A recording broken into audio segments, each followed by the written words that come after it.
The world pushes us without mercy, and when some push back, the world points and cries, evil. Let me tell you a story. I lost my blue cartridge, and I felt nostalgic, but I didn't want to consult an emulator since the experience wouldn't be the same. Lucky for me, my video game store had a blue to spare. It looked like any other cartridge, with the label and everything. So I popped the sucker in and was ready to reunite with Squirtle for some old-time ass-kicking. The game went as normal, named my rifle after a detested anime character, built my team, earned the Boulder and Cascade badges. I dug in the grass to look for Abra when Mewtwo appeared. He's level 70, just like he would be in the Unknown Dungeon or Cerulean Cave. Now, that was weird. Bear in mind, I don't have a Game Shark. My team was obviously under-leveled and I couldn't run, and all it took was several psychics to knock my team dead. But that's the thing. I blacked out and got back to the Pokemon Center. And I had no Pokemon except for my starter. That's right, my Pokemon didn't just faint, they were erased from my roster and I couldn't find them anywhere. Not even in my PC. Frustrated, I reset the game, starting from my last save. Guess what? I didn't get my Pokemon back. On top of it all, my Wartortle went back to a level 5 Squirtle. Since I'm guessing the game dictated I must always have one Pokemon on me after I met Professor Oak and left Pallet Town, it reset my starter after it had been killed by Mewtwo. I couldn't believe it. I was tempted to start a new game, but since I'd gotten so far already and didn't feel like grinding in Viridian Forest and Mount Moon again, I sucked it up, bought some Pokeballs, and started building my team from fucking scratch. It must be coincidence when I first met Mewtwo above Cerulean. Not only was it close to the Unknown Dungeon, but it's also where you could first perform the Mew glitch with the youngster Slowpoke. Randomly, throughout the game, Mewtwo found me and wiped out my team. Again, I had to train my Squirtle and catch back my Pokemon. Rinse, lather, repeat. He always went first, no matter what my speed. If I tried using a Pokeball, Mewtwo would kill my Pokemon first, causing me to switch out without having done anything at all. It made me cautious of entering the grass. I caught the Pokemon I needed and ran, stalking myself with repels everywhere I went.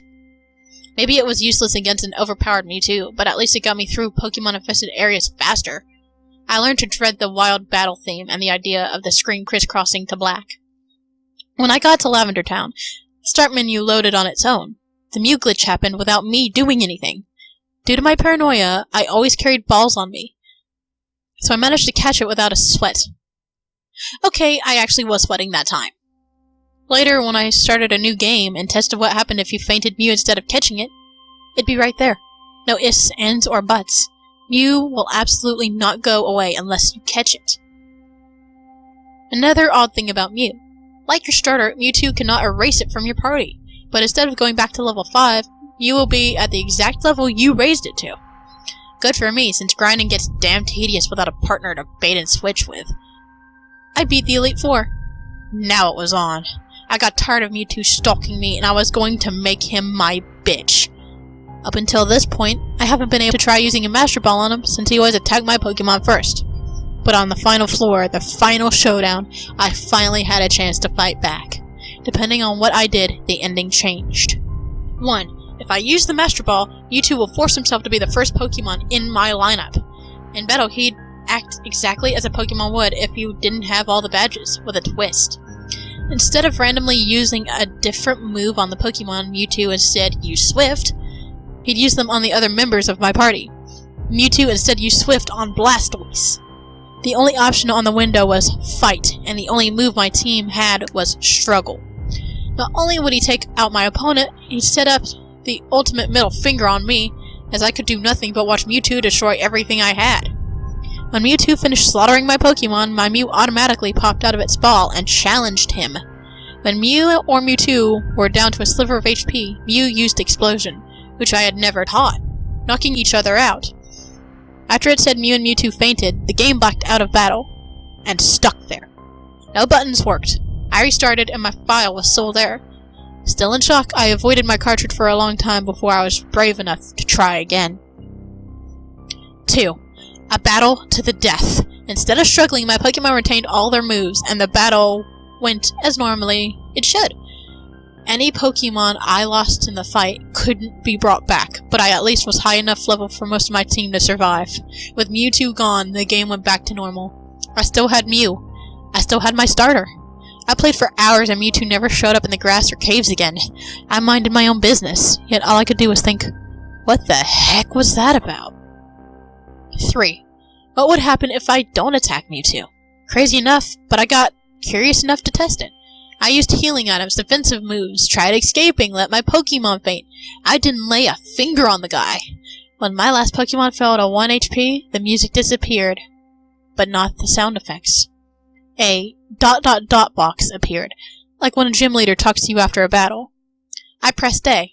Mewtwo said, "What have I become?" Next thing I knew, the box read, "Mewtwo, you struggle on itself." Bam! I was taken aback. Mortified as I watched this creature beat himself into submission. My Pokemon gained no experience and I returned to the overworld. In place of Mewtwo was a Pokeball. I took it, and it's an item that didn't exist until GSC. Sacred Ash. Credits played. The game starts again, and I'm on top of the Pokemon Tower. I open up my Pokemon, and all of my team members are there. I beat Fanitid. I used Sacred Ash, and they all came back. You could do whatever you want with the Ash, actually. If you leave the tower without reviving your Pokemon, they'll be erased from your team for good, and left to rest in peace. The Ash remains in your pocket, and cannot be thrown away. But I was touched to have my little guys again. How could I not use it? Next time you go that deep into the unknown dungeon, there will be a time where Mewtwo's sprite used to be. When you interact with it, will appear on your window with Mew's cry.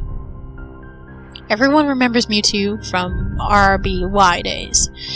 We remember him as the strongest Pokemon in the world, topped only by Arceus, God himself. We remember him from the movie, an Agency experiment who questioned his purpose in life. It's because of that incarnate of Mewtwo that we forget an important piece of information from the Pokédex. Mewtwo is a Pokemon that was created by genetic manipulation. However, even though the scientific power of humans created this Pokemon's body, they fail to endue Mewtwo with a compassionate heart. We take Mewtwo for granted. We brag about how we caught him with a simple Pokeball, and in later generations we didn't need to chuck the Master Ball at him anymore. Is Mew truly as savage as he lives up to be? What happened to him in the last ending? By forgiving Mewtwo of his atrocities upon my Pokemon, did he kill himself to redeem his soul? Or is he still a monster? Did he become the weary and bored of the chase and decided to end it? What does Mew play in all of this? And what about my starter? Is the latter reborn each time he dies? Or does a clone take his place? What was on this person's mind while this hack got made? I know better now than to dismiss Mewtwo. For this, though this hack game terrifies me to this day, I am grateful. Thank you, Mewtwo.